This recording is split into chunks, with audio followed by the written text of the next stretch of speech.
I think there are various reasons why I decided that I wanted to do a one-woman show. I think I've wanted to do one for many years. I've seen a lot of good one-woman and one-man shows and thought, yeah, that's something I'd really like to do. I think it's the ultimate for an actor to be up on stage by themselves. It's the ultimate challenge, I think. And the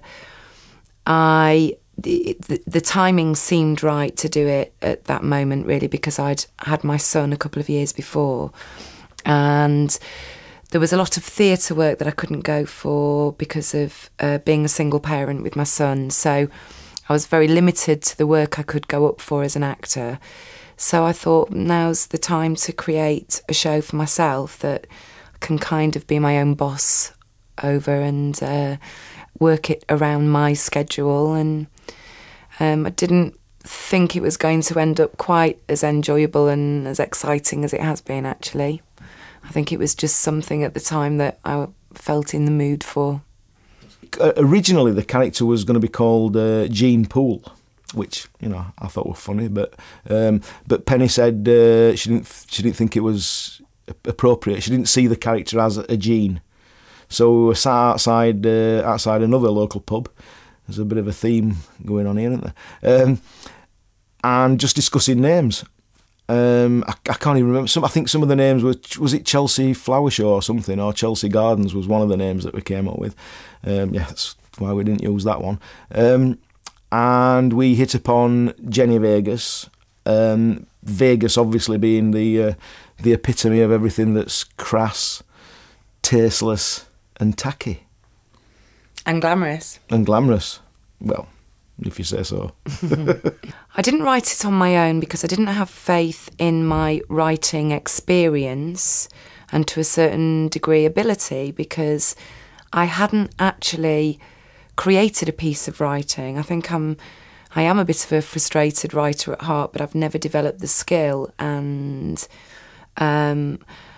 for many years of wanting to write a one-woman show and trying to make some notes and make it happen myself, and realising that I wasn't getting any further, I thought I probably need to collaborate. And really, it was finding the right person to collaborate with. And I think I found that person. Penny had wanted to do a one-woman show for quite a while, and she suddenly phoned me out of the blue, saying that she'd got an idea for a character, and I'd asked me if I'd just help her to write it. So we had a meet up, if I remember, in a local pub, and just chatted about the character. And straight away I was buzzing with ideas. And I think that night I went home and wrote one of the scenes, and we just developed it from there. Collaborating on something like that, I think, is a very rewarding experience in a lot of ways. I think had I have been left to my own devices, the show would not have been written. I'd have probably kept hitting brick walls or losing faith in what I'd written. It's great to have somebody else to bounce it off, to make decisions over things, and just on a basic motivation level, really. If you've got somebody else checking up on you and you're checking up on them, then you don't try and get away with doing nothing. It happens because it has to, because you keep driving each other along. So I think there's a lot to be said for collaboration. So how long did it take you to write in the end? Not that long, actually. I think probably maybe just over 3 months. And that weren't every day. We did it, which was a unique approach, certainly for me. We just did it on one Word document via the internet. Just kept batting the Word document from one to the other, and making a few changes, a few tweaks, and a bit of editing. And I think we met up maybe three times before we'd actually got the finished script. I didn't imagine that the writing process was going to be as painless as it was. I've always very much liked Steve's writing, and I think we both have a similar sense of humour. And he was sending sections to me right from the beginning that he'd written that made me laugh so much that it kind of drove me on to sit down and try and write something myself, and that's how the whole thing came about, really. So I got an awful lot out of that. I did get a creative buzz from the writing side, and then I almost was worried by the time that we'd finished the writing process that I wasn't going to be able to enjoy it from that point onwards, because how could it actually feel any more enjoyable than it already had? And it was only when we started in rehearsal and started finding all sorts in the writing that to a certain degree we hadn't even known was there ourselves, then I really started to love that process as well.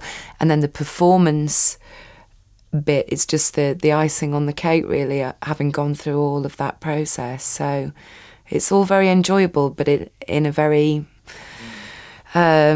distinctive way, very different way. I were meant to be in steps, but they picked that thick one with blonde hair. You can't help but love her for her ignorance, her stupidity, her self-delusionment. But she's also your worst nightmare. And I think that's why I created her, because I think inside me I was ranting about the whole celeb culture thing and about the whole thing of people now being able to become famous overnight without having had any skill or talent or passion in a particular field that's led them there. It's kind of the overnight success thing that I hate, and it means that all sorts of people fall through the net, and we're subjected to all sorts of horrendous people who are talentless. I think probably the best I can say about her is the fact that she's deluded, if I'm honest. She's quite a gentle character, really, despite looking and sounding quite harsh. She's just doing anything to get in to celebrity culture, and I think her ambition and her drive, sadly, far outweighs her talent.